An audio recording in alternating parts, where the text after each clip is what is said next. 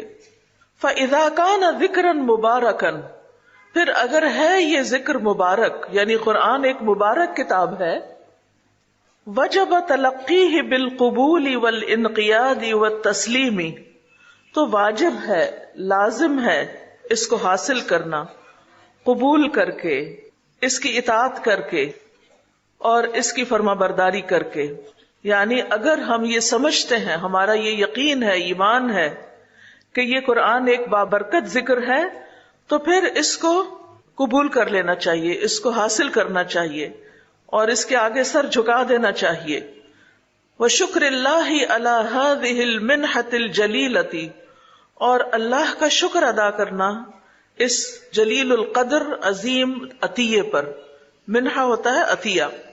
والقیام بها واستخراج برکتہ بتعلم الفاظہ ومعانیہ، اور اس کے ساتھ قیام کر کے، یعنی اس کے ساتھ رہ کر، واستخراج برکتہ، اور اس کی برکت حاصل کرنا، بتعلم الفاظہ ومعانیہ، اس کے الفاظ اور معانی کو سیکھ کر.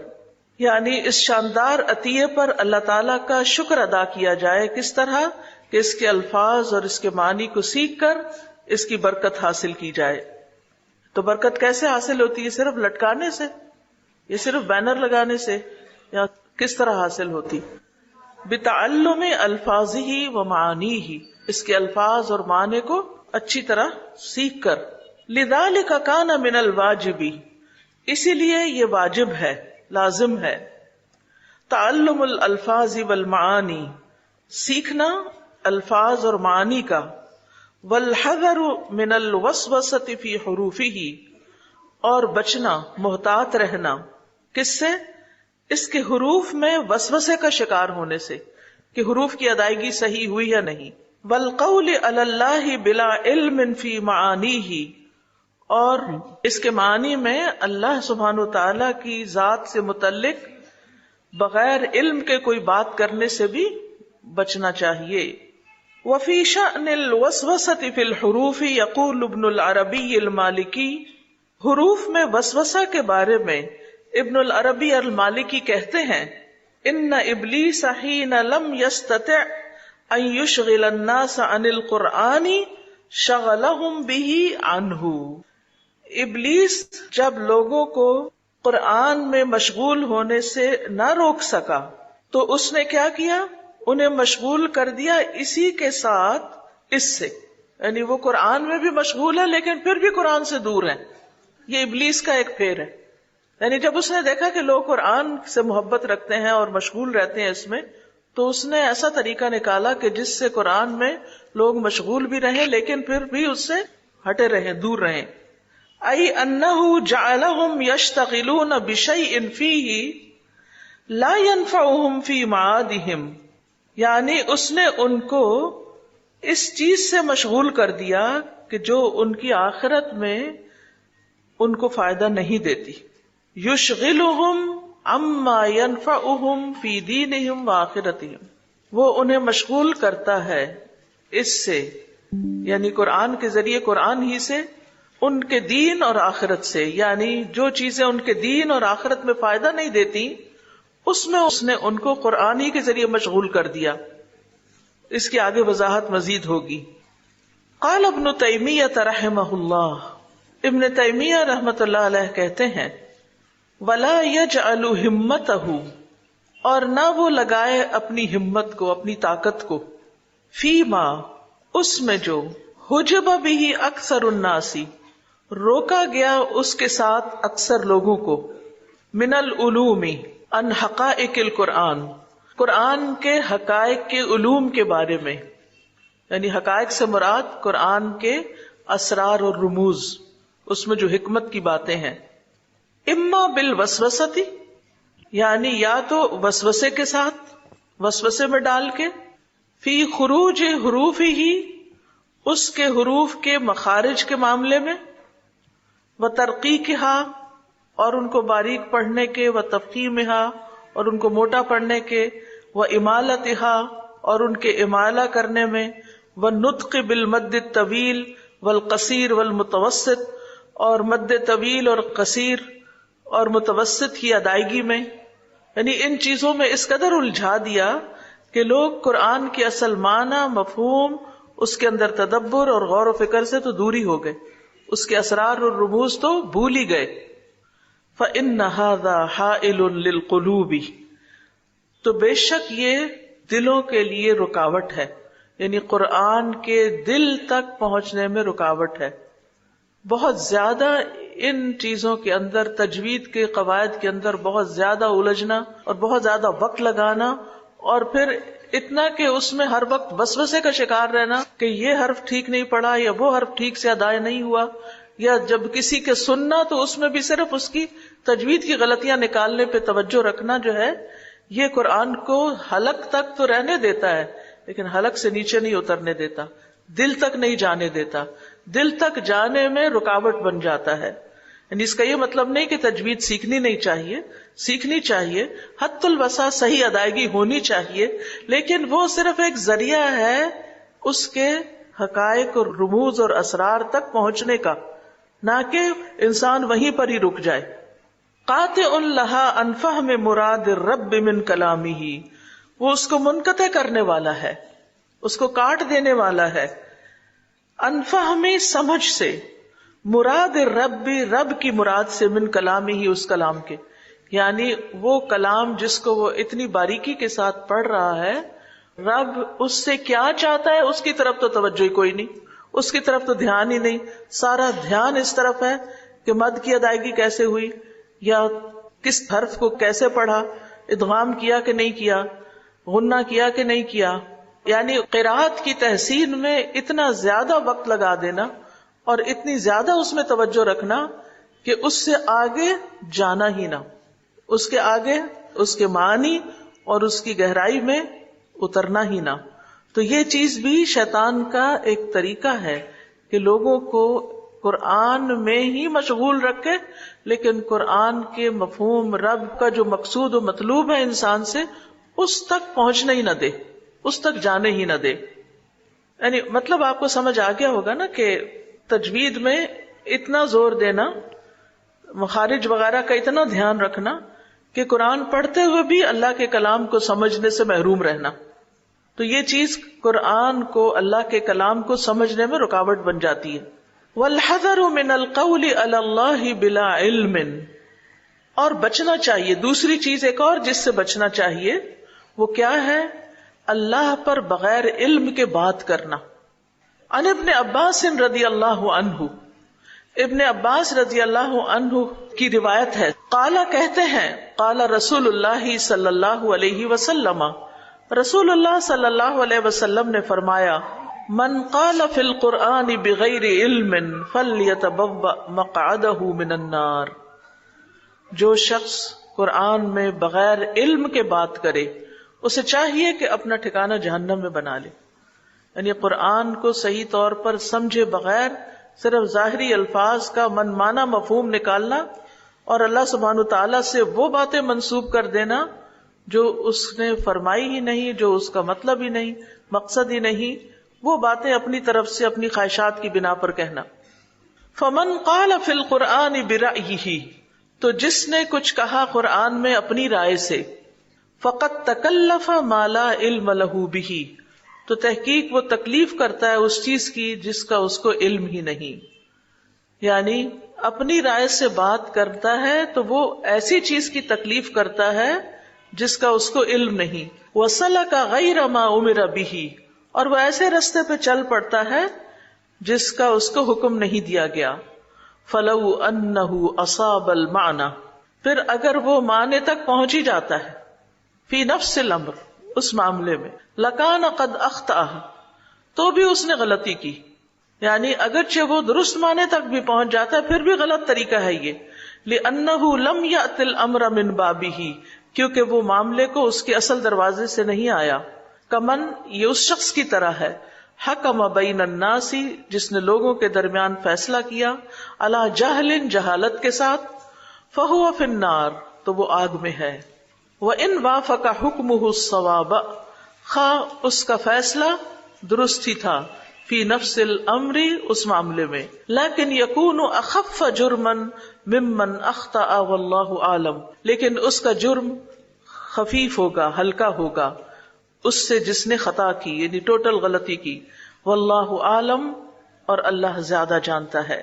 ان عبداللہ بن مرۃ عن ابی معمر قال، عبداللہ بن مرہ ابو معمر سے روایت کرتے ہیں، کہتے ہیں قال ابو بکر الصدیق، ابو بکر صدیق رضی اللہ عنہ کہتے ہیں ای ارض تقلنی، کون سی زمین مجھے اٹھائے گی، حتی اذا اقلت سحابا ثقالا ہوتا نا، تو اقلہ کا معنی اٹھانا، یعنی ہوا بادلوں کو جب اٹھا لیتی، پانی اٹھا لیتی، تو کون سی زمین مجھے اٹھائے گی، وَأَيُّ سَمَاءٍ تُظِلُّنِي، اور کون سا آسمان مجھے سایہ دے گا، اذا قلت فی کتاب اللہ ما لم اعلم، اگر میں کہوں کتاب اللہ میں وہ جو میں جانتا ہی نہیں، یعنی بغیر علم کے کتاب اللہ کو بیان کرنے لگوں تو پھر میرا حشر کیا ہوگا۔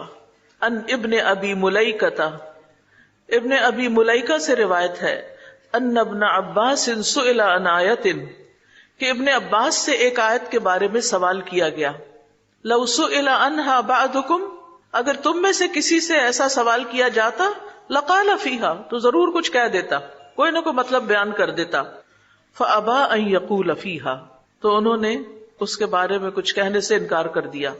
ان ابن ابی ملیکہ قال سأل رجل ابن عباس، ابن ابی ملیکہ کہتے ہیں کہ ابن عباس سے ایک شخص نے سوال کیا، ان یعنی اس آیت کے بارے میں، فی یوم کان مقدارہ الف سنۃ مما تعدون، کہ ایک دن میں جس کی مقدار 1000 سال کے برابر ہے جو تم شمار کرتے ہو۔ فقال له ابن عباس فما، تو ابن عباس نے جواب دینے کی بجائے کہا تو کیا خیال ہے تمہارا، یوم کان مقدارہ 50,000 سنۃ، وہ دن جس کی مقدار 50,000 سال کے برابر ہے، یعنی پھر اس دن کے بارے میں تم کیا کہتے ہو۔ فقال الرجل، تو آدمی کچھ شرمندہ ہو کے کہنے لگا، انما سألتک لتحدثنی، میں نے تو آپ سے اس لیے پوچھا ہے کہ آپ مجھے کچھ بتائیں۔ فقال ابن عباس، ابن عباس نے کہا، ہما یومانی، یہ 2 دن ہیں، ذکرہم اللہ فی کتابہ، جن کا اللہ نے اپنی کتاب میں ذکر کیا ہے، اللہ عالم بہما، اللہ ہی ان کے بارے میں خوب جانتا ہے، یعنی میں نہیں جانتا کہ ان سے اصل مراد کیا ہے، اللہ ہی کو پتا ہے۔ فکرہ، تو انہوں نے ناپسند کیا، ان یقول فی کتاب اللہ ما لا یعلم، کہ وہ اللہ کی کتاب میں ایسی بات کہیں جو وہ جانتے نہیں۔ وقال اللیث عن یحیی بن سعید عن سعید بن المسیب، اور لیث کہتے ہیں یحییٰ بن سعید سے اور وہ سعید بن مسیب سے، انہ کان لا یتکلم الا فی المعلوم من القرآن، کہ سعید بن مسیب جو تھے قرآن میں صرف اسی چیز کے بارے میں بات کرتے تھے جس کا ان کو علم ہوتا تھا۔ حالانکہ کتنے بڑے تابعی تھے، کتنا زیادہ علم تھا ان کے پاس، لیکن قرآن میں اپنی طرف سے کوئی مفہوم بیان نہیں کرتے تھے، اپنی طرف سے کوئی بات نہیں کہتے تھے، جس کا علم ہوتا صرف اتنا ہی بتاتے، اس سے آگے نہیں۔ وقال ابن شوذب، ابن شوذب کہتے ہیں حدثنی یزید ابن ابی یزید، مجھ سے یزید بن ابی یزید نے بیان کیا، قال کننا نسأل سعید بن المسیب عن الحلال والحرام، کہ ہم سعید بن مسیب سے حلال حرام کے بارے میں پوچھتے تھے، سوال کرتے تھے۔ وکان عالم الناس، اور وہ لوگوں میں سب سے زیادہ علم رکھتے تھے۔ فَإِذَا سَأَلْنَاهُ عَن تَفْسِيرِ آیَةٍ مِّنَ الْقُرْآنِ، پھر جب ہم آپ سے قرآن کی کسی آیت کی تفسیر پوچھتے، سکت، چپ ہو جاتے، کأن لم یسمع، گویا کہ انہوں نے سنا ہی نہیں، یعنی اگر علم نہیں ہوتا تھا تو سنی انسنی کر دیتے تھے، جواب بھی نہیں دیتے تھے۔ فَهَذِهِ الْآثَارُ الصَّحِيحَةُ، تو یہ صحیح آثار، روایات، وما شاک لها، اور جو ان سے ملتی جلتی ہیں، عن ائمۃ السلف، ائمہ السلف سے، محمولۃ علی تحرجہم عن الکلام فی التفسیر بما لا علم لہم بہ، یہ اس بات پر محمول ہے، یعنی ان کو اس بات پر محمول کیا جائے گا، سمجھا جائے گا کہ سلف صالح جو تھے وہ تفسیر کے بارے میں کلام کرنے میں گناہ محسوس کرتے تھے جس کا ان کو علم نہیں ہوتا تھا، یعنی وہ حرج محسوس کرتے تھے، گناہ سمجھتے تھے کہ جس مسئلے کا علم نہیں اس کے بارے میں کوئی بات کی جائے. فَأَمَّا مَن تَكَلَّمَ بِمَا يَعْلَمُ مِن ذَلِكَ، تو جو بھی کلام کرتا اس چیز کے ساتھ جس کو وہ جانتا ہوتا تھا اس میں سے، لغتاً و شرعاً، لغت کے اعتبار سے اور شریعت کے اعتبار سے، فلا حرج علیہ، تو اس پر کوئی حرج نہ تھا، یعنی اس شخص پر کوئی الزام نہیں، کوئی حرج نہیں، کوئی گناہ نہیں. وَلِهَذَا رُوِيَ عَنْ هَؤُلَاءِ وَغَيْرِهِمْ أَقْوَالٌ فِي التَّفْسِيرِ وَلَا مُنَافَاةٌ، اسی لیے ان لوگوں سے اور ان کے علاوہ سے تفسیر میں متعدد اقوال منقول ہوئے ہیں اور ان میں کوئی تعارض بھی نہیں، منافات ایک دوسرے کی نفی نہیں کرتے، حالانکہ ہر ایک کی رائے الگ بھی ہوتی ہے یا معنی الگ بھی بیان کیا ہوتا ہے، لیکن پھر بھی وہ الگ الگ بیان کرنے کے باوجود ان میں کوئی تعارض نہیں ہوتا، یعنی وہ سارے معنی اس سے نکلتے ہوتے ہیں. یعنی اتنی احتیاط کا مطلب یہ نہیں کہ انہوں نے قرآن کا علم حاصل ہی نہیں کیا یا اس کے اندر کوئی معنی بیان ہی نہیں کیا، ہاں جو جانتے ہوتے تھے وہ ضرور بیان کرتے تھے اور اس میں محنت کرتے تھے. لِأَنَّهُمْ تَكَلَّمُوا فِي مَا عَلِمُوهُ، کیونکہ انہوں نے کلام کیا اس کے بارے میں جس کو انہوں نے جانا، جو وہ جانتے تھے. وَسَكَتُوا أَمَّا جَهِلُوهُ، اور وہ خاموش رہے جس کے بارے میں وہ جانتے نہیں تھے، لا علم تھے. وَهَذَا هُوَ الْوَاجِبُ، اور یہی واجب ہے، عَلَى كُلِّ أَحَدٍ، ہر ایک پر، سب کو ایسا ہی کرنا چاہیے. کیا؟ جو معلوم ہے وہ بیان کر دیا جائے اور جو معلوم نہیں اس پر خاموشی اختیار کی جائے. فَإِنَّهُ كَمَا يَجِبُ السُّكُوتُ أَمَّا لَا عِلْمَ لَهُ بِهِ فَكَذَلِكَ يَجِبُ الْقَوْلُ فِي مَا سُئِلَ عَنْهُ مِمَّا يَعْلَمُهُ، تو جس طرح واجب ہے سکوت اختیار کرنا، خاموشی اختیار کرنا اس چیز کے بارے میں جس کا انسان کو علم نہ ہو، اسی طرح فَكَذَلِكَ يَجِبُ، اتنا ہی واجب ہے انسان پر، القول، بات کرنا، فی ما سئل عنہ، جس کے بارے میں اس سے سوال کیا جائے، مما یعلمہ، اس میں سے جس کو وہ جانتا ہے. یعنی جس کے پاس علم ہے اور وہ جانتا ہے، معنی جانتا ہے، مفہوم جانتا ہے، تو اس پر اتنا ہی ضروری ہے کہ پھر اس علم کو آگے بیان کر دے، علم کو چھپائے نہیں. لقولہ تعالی، اللہ تعالیٰ کے اس فرمان کے مطابق، لَتُبَيِّنُنَّهُ لِلنَّاسِ وَلَا تَكْتُمُونَهُ، کہ تم اس کو ضرور لوگوں کے لیے بیان کرو گے اور اس کو چھپاؤ گے نہیں. وَلِمَا جَاءَ فِي الْحَدِيثِ الْمَرْوِيِّ مِن طُرُقٍ، اور جیسا کہ ایک حدیث میں جو کئی طریقوں سے کئی سندوں کے ساتھ روایت ہوئی ہے اس میں بیان کیا گیا ہے، مَن سُئِلَ عَنْ عِلْمٍ فَكَتَمَهُ أُلْجِمَ يَوْمَ الْقِيَامَةِ بِلِجَامٍ مِّن نَّارٍ، جس سے کوئی سوال کیا گیا کسی علم کے بارے میں، یعنی جس کو وہ جانتا تھا، پھر اس نے اس کو چھپا دیا، بتایا نہیں، تو اسے قیامت کے دن آگ کی لگام ڈالی جائے گی. تو علم کو بیان کرنا بھی ضروری ہے، لیکن علم کو علم کے ساتھ، جہالت کے ساتھ نہیں، لا علمی کے ساتھ نہیں. تو کیا بات سمجھ میں آئی؟ 2-3 باتیں ہیں اہم. سب سے بڑی بات تو یہ کہ قرآن جیسی کوئی چیز نہیں جس میں برکت ہو یا جس سے برکت حاصل کی جائے. یعنی آپ اگر اپنی زندگی میں برکت چاہتے ہیں تو اس سے بڑا کوئی ذریعہ نہیں کہ آپ قرآن کے ساتھ جڑ جائیں، قرآن سے اپنا تعلق قائم رکھیں. زندگی میں، مال میں، جان میں، اولاد میں، صحت میں، کسی بھی چیز میں برکت چاہیے، قرآن ہی سے حاصل کریں. وقت میں برکت حتیٰ کہ چاہیے تو قرآن کے ساتھ تعلق میں اضافہ کر لیں. بہت سے لوگ اس کے گواہ ہوں گے کہ کئی گھنٹے دن میں قرآن کا سبق لینے، یاد کرنے، سنانے، امتحان دینے کے باوجود گھروں کے سارے کام چلتے رہے، اور وہی ہم تھے کہ سارا دن بھی گھر میں لگا کے کام ختم نہیں ہوتا تھا. تو یہ کیا ہے؟ یہ برکت ہے. برکت کیسے حاصل کی جاتی ہے؟ صرف گھر میں قرآن کا نسخہ رکھ کے نہیں، صرف گلے میں لٹکا کے نہیں، صرف دیوار پہ لٹکا کے نہیں. قرآن سے برکت حاصل کی جاتی ہے کس سے؟ بتعلم الفاظہ و معانیہ، اس کو صحیح پڑھ کے اور اس کے معنی جان کے، یعنی اس کی تلاوت سے اور اس کے فہم سے. ٹھیک ہے؟ لیکن تلاوت اور فہم میں 2 چیزوں سے محتاط رہنا چاہیے. نمبر 1، تلاوت کرتے ہوئے حروف کی ادائیگی میں اتنا نہ کھو جائیں کہ فہم بالکل محو ہو جائے، صرف الفاظ پڑھنے پر ہی سارا زور ہو. اور معنی کے متعلق کس چیز سے بچنا ضروری ہے کہ بغیر علم کے کچھ بیان نہیں کرنا، اچھی طرح جاننا ہے، سمجھنا ہے، اور جو کچھ علماء نے کہا ہے اس کو آگے بے شک روایت کر دیں، اس معنی کو آگے بھی بیان کر دیں جو تفاسیر میں لکھا ہوا ہے، جو صحیح منقول ہے، اور جو صحیح معنی قرآن کے ملتے ہیں ان کو آگے بیان کر دیا جائے تو اس میں کوئی حرج نہیں۔ اور پھر جہاں بغیر علم کے بات کرنا منع ہے وہاں علم کو چھپانا بھی منع ہے۔ تو یہ ہے خلاصہ ساری بات کا، سمجھ آ گئی؟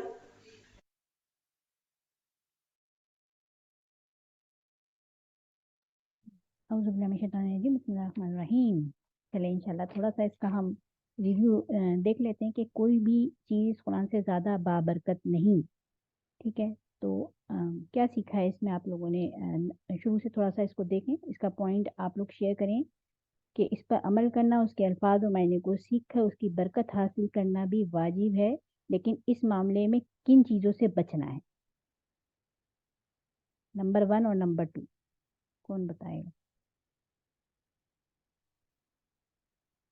قرآن کی تلاوت، الفاظ اور معنی کو سیکھنا ہے، اس کی برکت حاصل کرنا بھی ہم سب پر واجب ہے، لیکن اس کے حروف کے معاملے میں کسی بھی وسوسے میں پڑھنے سے بچنا ہے، ٹھیک ہے، اور اس کے معنی میں اللہ کی ذات اور متعلق علم کے بغیر کوئی بات نہیں کرنی چاہیے، کوئی بات نہیں کرنی ہے۔ تو اس کے بارے میں الحمدللہ ہم نے کافی کچھ پڑھا، اس میں ڈیٹیل میں ابن تیمیہ کے بارے میں بھی ہم نے جو انہوں نے کہا وہ بھی ہم نے سیکھا یہاں پر، ٹھیک ہے؟ تو یہ 2 پوائنٹ یہاں پر ہمیں استاذہ نے بھی بتائے کہ مخارج، حروف، اس کی ترقیق، تفخیم، امالہ، کہ ہم تجوید میں ہی اتنا کھو کے رہ جائیں کہ اصل مقصد سے ہی ہم ہٹ جائیں، صرف سارا فوکس تجوید کے اوپر رکھ لیں، لانگ اور شارٹ مت کر رہے ہیں، اقلاب اور یہ رولنگ اور یہ سب کرنا ہے، وہ تو کرنا ہے، لیکن ساتھ ساتھ جو کام ہمارا کرنے کا ہے وہ ہمارا کیا ہے کہ اس کو سیکھنا، اس پر امپلیمنٹ کرنا، جو بات کہی جا رہی ہے اس کو اپنی زندگیوں میں لانا۔ اور دوسرا پوائنٹ کیا تھا؟ اس پیج کے نمبر معنی میں 30۔ اللہ کی ذات سے متعلق علم کے بغیر کوئی بات نہیں کرنی چاہیے۔ ٹھیک ہے، گڈ، ماشاءاللہ، اللہ پر بغیر علم بات کرنے سے بچنا ہے، ٹھیک ہے؟ تو اس میں بھی ہم نے کافی ساری آراء، ایک تو ابن عباس کے بارے میں بھی یہاں پر ہمیں کوٹیشن کوٹ کی گئی، اور پھر اسی طرح عبداللہ بن ابو معمر سے روایت کرتے ہیں کہ سیدنا ابو بکر صدیق نے کہا کہ اگر میں اللہ کی کتاب کے بارے میں کوئی ایسی بات کہوں جس کا مجھے علم نہیں تو کون سی چیز مجھے زمین میں پناہ دے گی، اور کون سا آسمان مجھے سایہ فراہم کرے گی؟ اتنی سخت بات ہے۔ تو سبحان اللہ، اور اللہ سبحانہ تعالیٰ ہم سب کو اس جہالت سے محفوظ رکھے کہ ہم بغیر علم کے کوئی بھی بات اپنے منہ سے نکالیں۔ جو علماء اور سلف صالحین ہوتے تھے وہ کس طرح سے احتیاط برتتے تھے، ٹھیک ہے؟ اگر ان کو سوال بھی آتا تھا تو بھی خاموشی سے اپنا جواب دیتے تھے، سمجھ کے کہ وہ اتھینٹک ہیں، 100% شیور ہیں، کوئی بھی بات ایسی نہیں کہتے تھے۔ ایون تفاسیر بھی پڑھ رہے ہیں تو اپنے معنی اور مطلب بیان کر دینا اس کے اندر، تو یہ سب چیزیں ٹھیک نہیں ہیں، خاموشی وہاں پر اختیار کی جائے گی۔ اچھا، آگے چلتے ہیں نیکسٹ پوائنٹ کی طرف،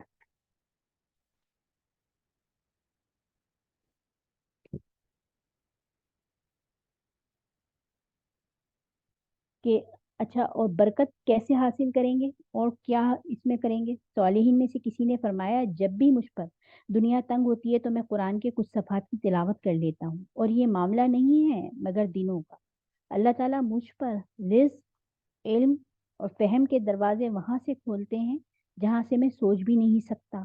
تو اسی طرح اگر تم اپنے دل میں اپنے بیٹے، بھائی یا کسی بھی کبھی اصلاح کا کرنے کا ارادہ کرو تو اسے قرآن کے باغیچوں کے حوالے کر دو اور قرآن والوں کی صحبت میں کرو۔ جب بھی تم کسی چیز کو چھوڑ دیتے ہو یا دھیان نہیں دیتے تو وہ مرجھا جاتی ہے سوائے قرآن کے، اگر تم اسے چھوڑو گے تو تم خود ہی مرجھا جاؤ۔ تو یہ کتاب اتنی بابرکت کتاب ہے کہ ہر طرف سے برکت ہی برکت ہے، آپ کے ٹائم میں، آپ کے کاموں میں، آپ تمام چیزوں میں اللہ سبحانہ تعالیٰ اس کا ذمہ خود لے لیتے ہیں، ٹھیک ہے؟ تو جو لوگ اللہ کی کتاب کی پابندی کرتے ہیں اور جنہوں نے نماز قائم کر رکھی ہے، ایسے نیک کرداروں کا پھر اللہ سبحانہ تعالیٰ اجر بھی ضائع نہیں کرتے۔ ہم جو بھی کام کرتے ہیں اللہ سبحانہ تعالیٰ اس کا اجر لکھ دیتے ہیں، ٹھیک ہے؟ can't unmute. Okay, no worries sister.